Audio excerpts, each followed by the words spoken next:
Hey, this is Trey from Creeping Death, and you're listening to That Metal Interview Podcast.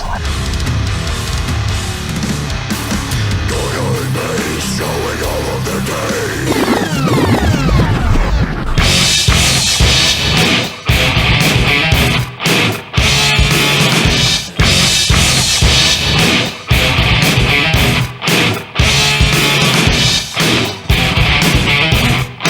That Metal Interview.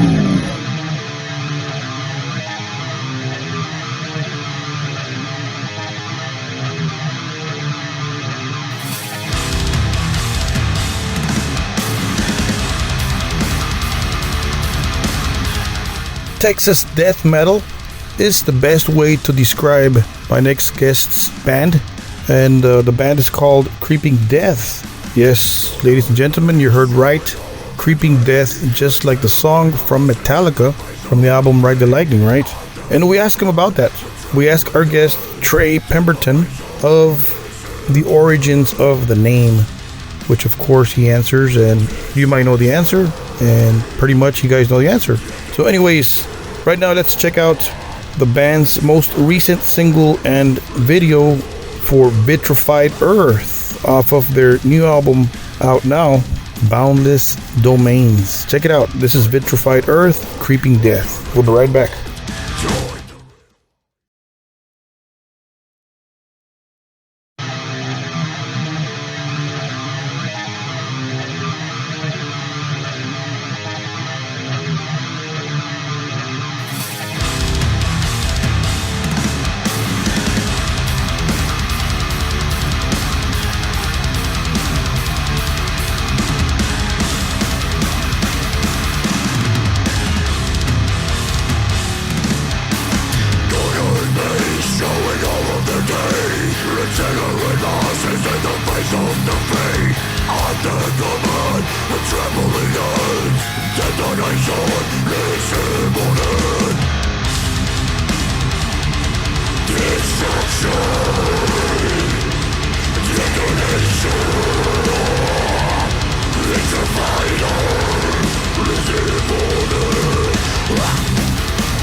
Death metal at its purest.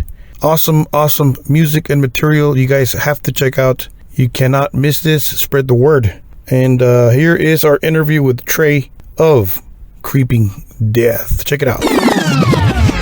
So as you said, right now, you guys are on the road somewhere in Idaho, going to Salt Lake, right? How's that going so far? How's that tour going? Tour's been going great. The show's been awesome. Hanging out, members of the band's been pretty dope. We've run into a little bit more van trouble than we would like, but we got through it. We're rocking. We're coming to the close on this leg of the tour, coming up here in a few days, and then we'll have about 9 or 10 days off, and then hit the East Coast portion of it.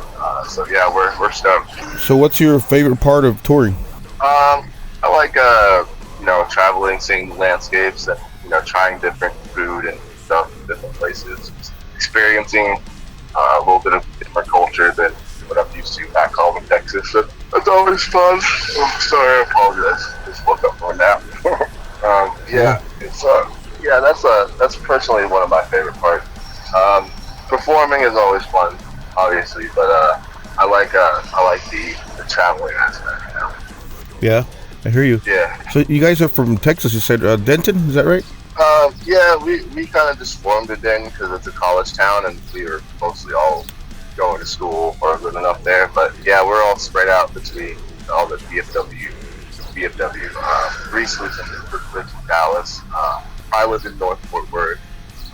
Eric lives in Denton. AJ lives in Denton. And then Lincoln lives closer to downtown. So we're kind of representing all the whole area a little bit. Yeah. So congrats on the band's success so far. I mean, you guys have managed to take this worldwide, right? Yeah. What's the secret there? What's the secret sauce? What are you guys doing? What do you credit this to? Is it the record label? Is it a lot of touring, a lot of hard work, the music, or what do you credit to? Probably just I don't know. We just kind of don't take ourselves too seriously. So I don't know. We just kind of have it. It's got to be fun and enjoyable first and foremost. So I think that helps. We're having fun first. So there's an opportunity to jump at it because we just enjoy doing this. So I don't know. We just like to keep it simple. Really, just kind of like to jam, and we just kind of like to write and play the music that we enjoy the most. And luckily, it resonates with some people. But at the end of the day, as long as we like it, then that's kind of the important thing. Nice. So before we get into your music, into your new album, I want to ask the obvious question. I'm a huge Metallica fan. So did you guys get the name from the Metallica song, or? No, we got it from a Megadeth song. Very cool answer right there. Right? Yeah. When I first heard of you guys, for sure, I was like, wow, these guys must have gotten it from Ride the Lightning. Yeah, of course. Are all of you guys? We honestly, huh? Are all of you guys Metallica fans, or? Yeah, we're all Metallica fans, but it's not like that. We just when we started, we just needed a band name for the show, for our first show. It was 2 weeks before the show. We were more concentrating on practicing for performance and not any of the other shit. We didn't have a name or anything, so the promoter was like, "Hey, we can't keep putting to be announced on this flyer. What's y'all's name's gonna be?" So at the time, someone who was playing with us back then suggested the name because he was gonna use it for another project, a hardcore project that never sort of came to be. And so we were like, yeah, sure, fine, whatever. We just needed hardcore kids to know it's more metal and not another hardcore band. But yeah, we probably should have just thought about it a little bit more, but it is what it is. It's fine. Well, it's better than Ride the Lightning or Fire with Fire. Right? So a new album, Boundless Domain's out now, available for all the listeners. You guys can stream it, download it, blah blah blah. Single, Vitrified Earth. Talk to us about the riffs. Who's the riff master in this whole album, and who does the lyrics and all that? Well, the riffs, we're pretty collaborative on the riffs. If one of us, me or AJ, brings the riff to the table, it usually gets changed up by someone else in the band at some point, whether Lincoln with another idea, or Eric with another idea, or, me or AJ with another idea. We'll usually chop up some idea and then make it something a little bit different. We're a little bit more collaborative than a lot of other bands, but I personally couldn't be the part. Oh, so sorry. I personally could not be the kind of person who just writes everything. I would just second guess myself too much. Yeah. So I like having the input of everybody else, and everyone else also, we all have diverse tastes. And someone's gonna think of something from a different lens, and you might have come up with a cool creative idea that you might not have if you would have just probably wrote everything yourself. So I kind of just like that writing style. Gets everybody involved, and I trust everybody, and they're all super creative, so it comes out pretty cool. Oh, and the lyrics is all Reese writes all the lyrics. Okay. Yeah.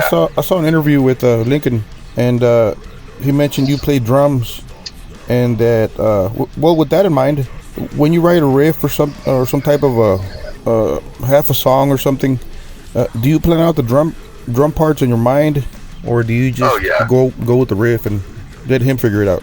I definitely writing with the drums in mind first. Usually, I'll start off what sort of drum beat do we want? Sometimes I'll be I want to think of a riff, but I want to think of a heavy riff, so I think of the drum beat that would go over that riff first.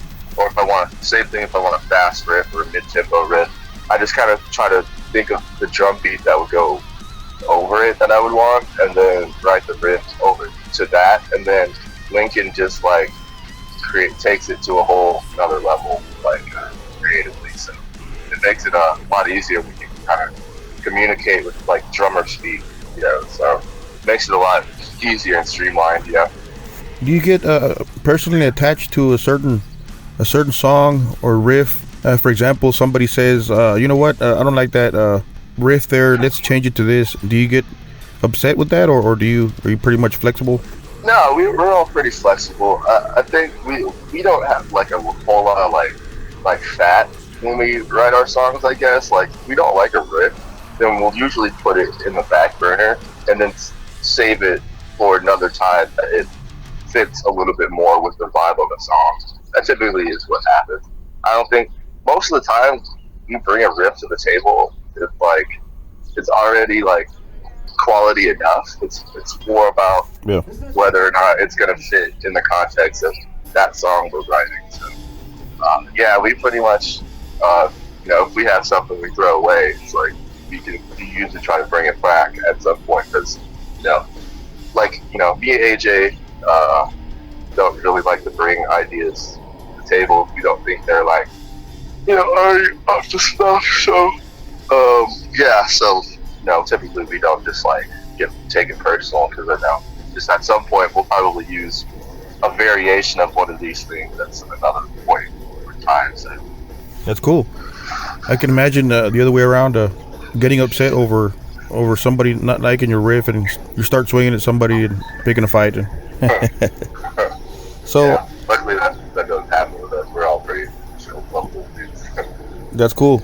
So which is your favorite song on Boundless Domains? I think it is a very close tie between the title track, Boundless Domain,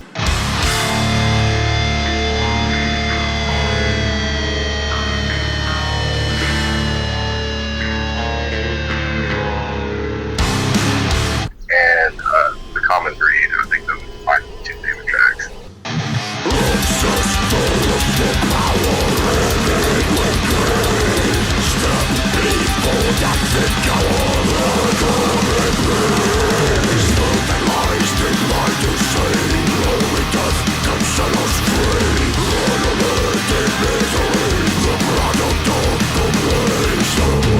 Nice.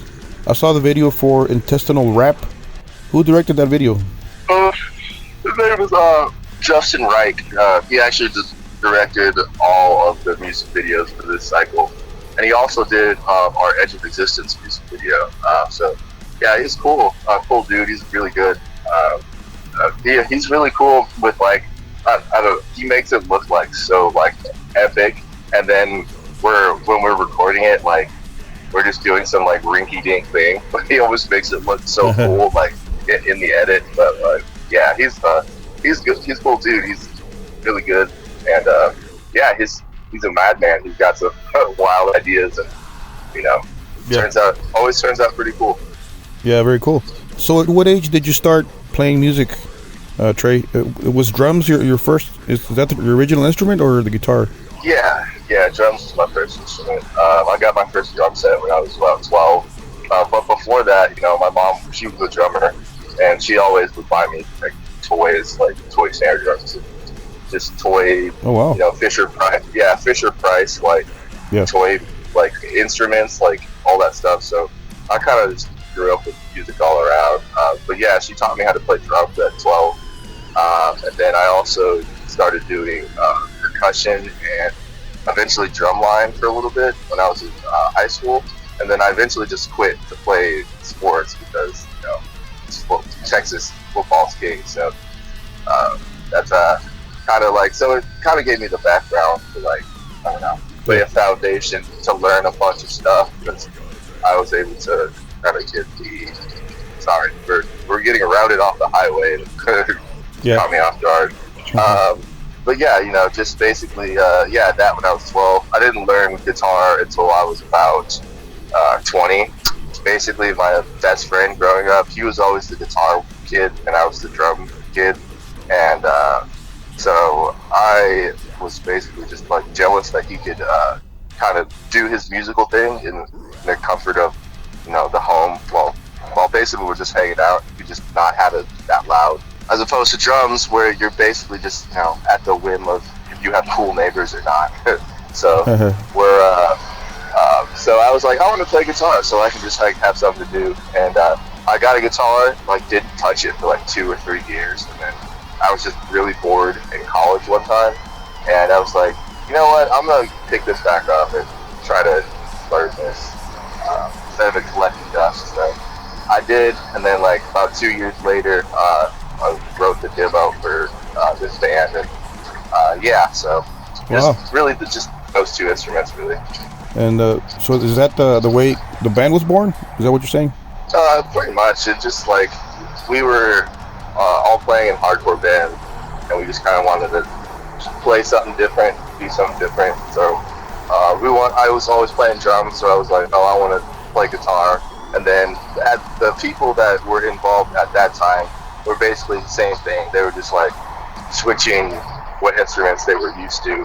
And then eventually, once I like had written some like stuff, like demo kind of stuff, people were like, "Oh, this is actually like really cool. Like we should do this as like not a joke." And so finally, I got some people to like play with, and then the rest is history. It took about a couple years to like get the lineup that we have like now. Because you know, we were playing shows, and then people would figure out, this band is probably going to play a lot more than I thought, because people actually like this. So they'd be like, hey, you know, I probably can't play as much as you know, this band is probably about to. So I'd have to basically find a couple of people to fill that spot. Lincoln was the first drummer that ever toured with us. Our original drummer was not very good and never left home. So once we got started going more places, we were like, we definitely need to take this kid instead. So it kind of just fell into place like that a little bit. Yeah, cool. So maybe you might have answered my question right there. Another question: at what point did you guys get a record deal? Did you guys do the club circuit for a while? How long did that take? We were pretty much only playing inside of Texas for like the first 3 years. It was like, and then our label kind of hit us up in 2018, like halfway through 2018. We had basically, prior to that point, in that previous summer, we did like a small Midwestern run in our bass player's Toyota RAV4. And that was like 6 days. I think the furthest north we made it was like either Louisville or like Chicago or something like that. And then after that, we did a West Coast tour with this hardcore band called Momentum, and that was the first time kind of doing a tour that was longer than a week, and it's about 2 weeks, a little bit over 2 weeks, and so that was all the West Coast, and we went to Vancouver, Canada for the first time, and then so the next tour we did, because at the time we were all in school or like doing stuff like that, so it was all during winter breaks or summer breaks, and then the next summer break we did a tour with Fuming Mouth actually, and another band called Breaking Wheel, and so it was in the middle of that tour, about 2 weeks in, southeastern portion of that tour. They hit us up. We were actually playing Baton Rouge that day, and it was like a really, really miserable like monsoon, like torrential downpour, and it really didn't bother us because we were like, oh shit, like this might be like an actual thing. And luckily for me, I just finished graduating college, so it made it a lot easier to be like, you know what, fuck it, let's just see what happens. So yeah, so since about 2018, that was kind of when they first hit us up. Nice. So here's a different question, Trey. Do you think nowadays bands can make it out there without the help of record labels and just with social media alone? Do you think that's possible, or do you need a record label?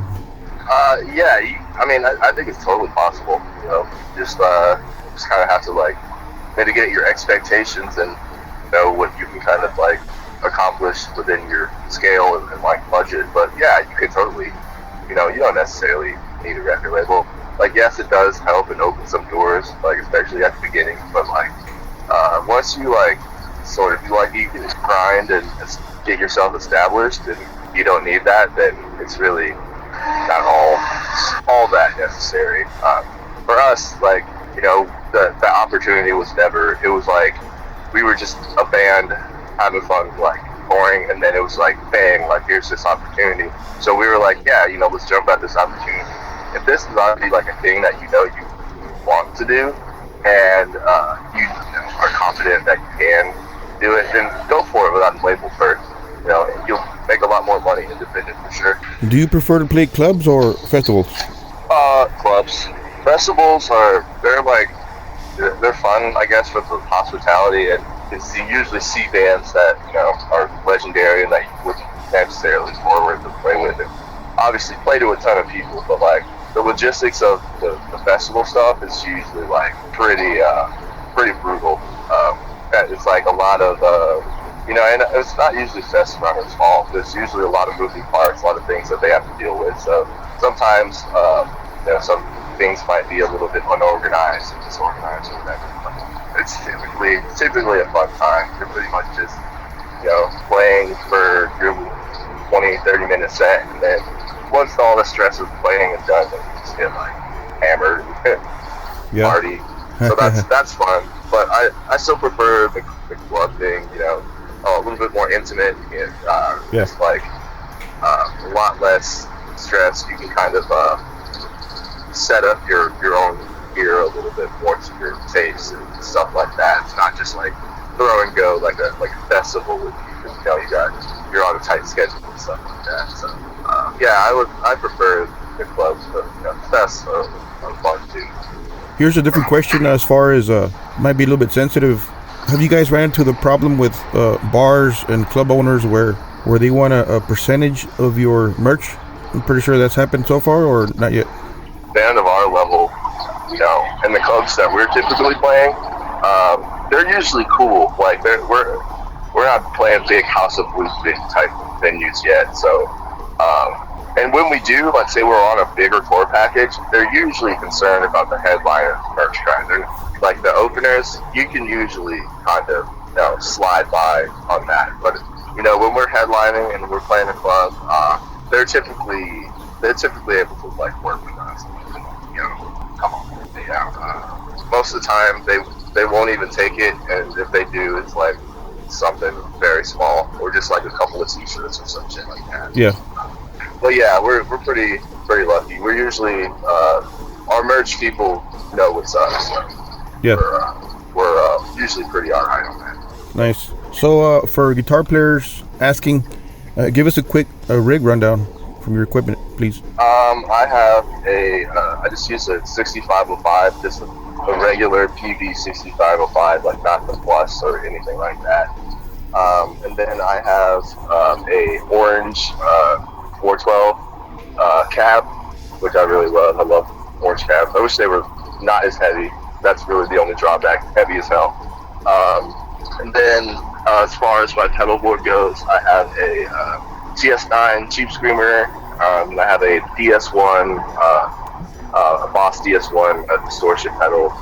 I have a Wazoo Craft Dimension C chorus pedal, and then I have a TC Electronics Bucket Brigade delay and reverb pedal.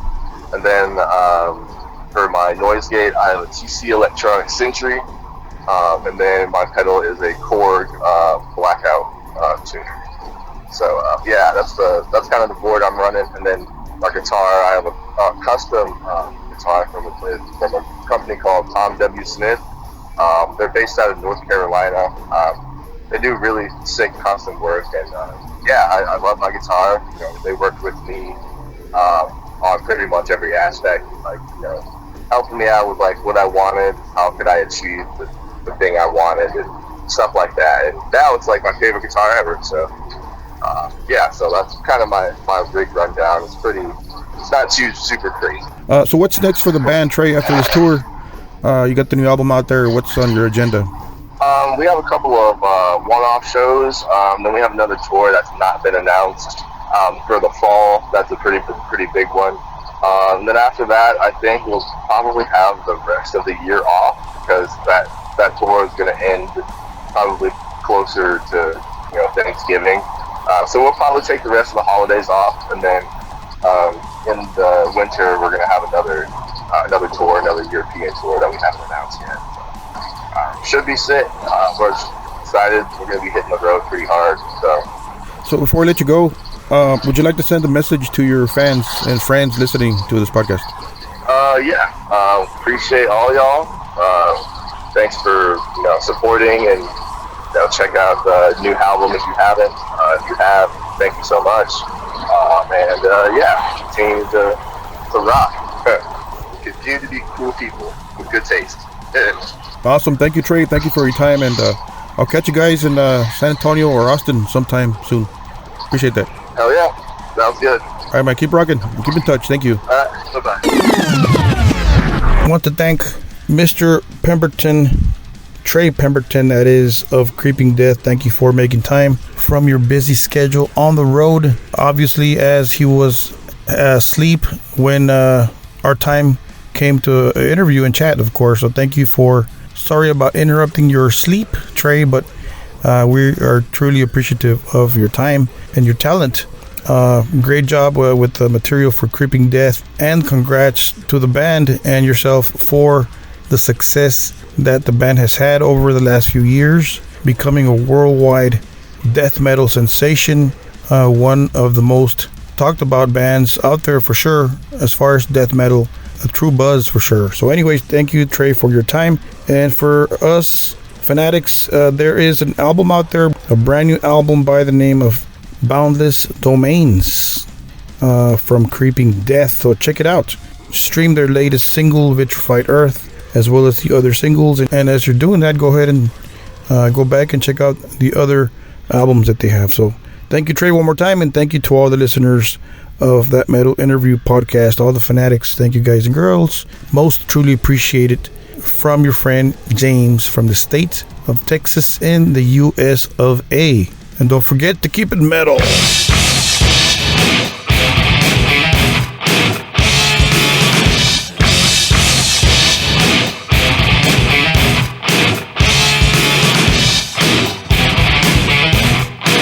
That Metal Interview.